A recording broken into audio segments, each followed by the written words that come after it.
കുംഭച്ചൂടിലാണ് ആറ്റുകാൽ പൊങ്കാല. വേനലിന്റെ കാഠിന്യം ദിനംപ്രതി വർദ്ധിക്കുകയാണ്. കനത്ത വെയിലിനൊപ്പം അടുപ്പിലെ ചൂടുകൂടിയായാലോ? ആറ്റുകാലമ്മയ്ക്ക് പൊങ്കാല അർപ്പിക്കാൻ എത്തുന്നവർ ചൂടിനെ പ്രതിരോധിക്കണം.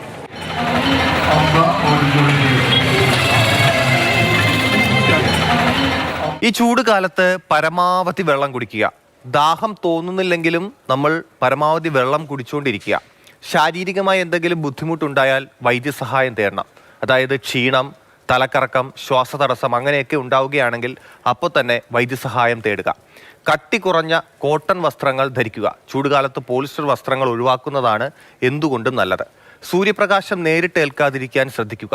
ഈ പൊങ്കാല അർപ്പിക്കാൻ എത്തുന്നവർ ഈ സമയത്ത് ഇപ്പോൾ നമുക്ക് എപ്പോഴും കുട ചൂടി നിൽക്കാൻ പറ്റിയെന്ന് വരില്ല. അതുകൊണ്ട് തൊപ്പി ധരിക്കുക, അല്ലാന്നുണ്ടെങ്കിൽ തുണികൾ തലയിലിടുക. അങ്ങനെ സൂര്യപ്രകാശം നേരിട്ട് തലയിൽ ഏൽക്കാതിരിക്കാൻ പരമാവധി ഭക്തർ ശ്രദ്ധിക്കുക. ജലാംശം കൂടുതലുള്ള പഴവർഗ്ഗങ്ങൾ കഴിക്കുക. തണ്ണിമത്തൻ, ഓറഞ്ച് ഇങ്ങനെയുള്ള പഴവർഗ്ഗങ്ങൾ ഇടയ്ക്കിടയ്ക്ക് കഴിക്കുന്നത് ഈ നിർജ്ജലീകരണം ഒഴിവാക്കാൻ എന്തുകൊണ്ടും നല്ലതായിരിക്കും.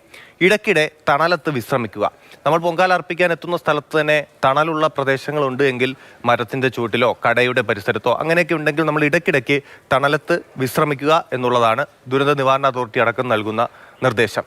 കുട്ടികളെ തീയുടെ അടുത്ത് നിർത്തരുത്. അവരെ പരമാവധി ശ്രദ്ധിക്കണം. കുട്ടികളൊക്കെ ആയിട്ടായിരിക്കും ഭക്തരെത്തുന്നത്. അപ്പോൾ അവരെ സുരക്ഷിതമായ സ്ഥലത്തേക്ക് മാറ്റി നിർത്തുക. തീയുടെ അടുത്ത് നിർത്താതിരിക്കാൻ പരമാവധി ശ്രദ്ധിക്കുക.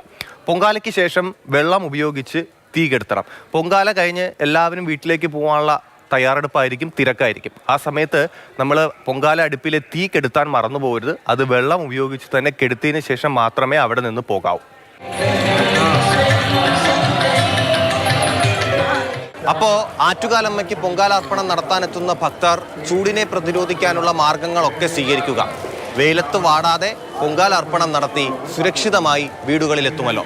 ടി. ഹരികൃഷ്ണ, മാതൃഭൂമി ന്യൂസ്, തിരുവനന്തപുരം.